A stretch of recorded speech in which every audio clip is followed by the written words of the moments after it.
अस्सलाम वालेकुम नाजरीन। इस्लामाबाद और रावलपिंडी में मूसलाधार बारिशों के बायस सैलाबी सूरत हाल पैदा हो गई है, जिससे सड़कें और नशीबी इलाके ज़ेर-ए-आब आ गए, जबकि नदी नालों में पानी का खदशा पैदा हो गया है और घरों में पानी दाखिल होने से 2 अफराद जाँ बहक हो गए हैं।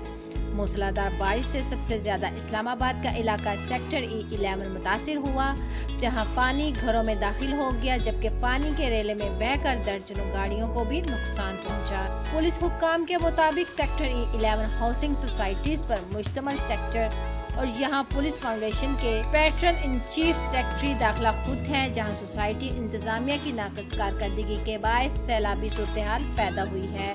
हुकाम का कहना था कि सैलाबी सूरत हाल से निपटने के लिए सोसाइटी इंतजामिया की कोई भी मशीनरी मौजूद नहीं थी। कैपिटल डेवलपमेंट अथॉरिटी इंतजामिया ने सेक्टर E11 में हंगामी बुनियादों पर सैलाबी पानी को निकालने के लिए काम किया। तफसीलात के मुताबिक सेक्टर E11 के एक घर की बेसमेंट में रिहाइश पजीर खानदान से ताल्लुक रखने वाले माँ और बेटा पानी भर जाने के बायस जाँ बहक हो गए। ख्याल रहे कि सुबह सवेरे डिप्टी कमिश्नर इस्लामाबाद ने एक ट्वीट में बताया कि इस्लामाबाद में क्लाउड बर्स्ट के बायस मुख्तलिफ इलाकों में सैलाब आ गया है।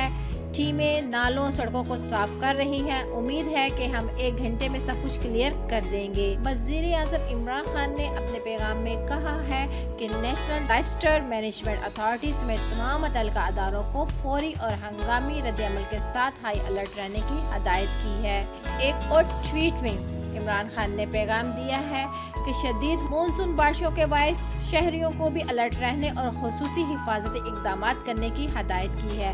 तो नाज़रीन, इस खबर को लेकर अपनी राय का इज़हार नीचे कमेंट्स बॉक्स में ज़रूर करिएगा। वीडियो को लाइक करने के साथ साथ चैनल को भी सब्सक्राइब कर दीजिएगा ताकि लेटेस्ट अपडेट्स मिलती रहे।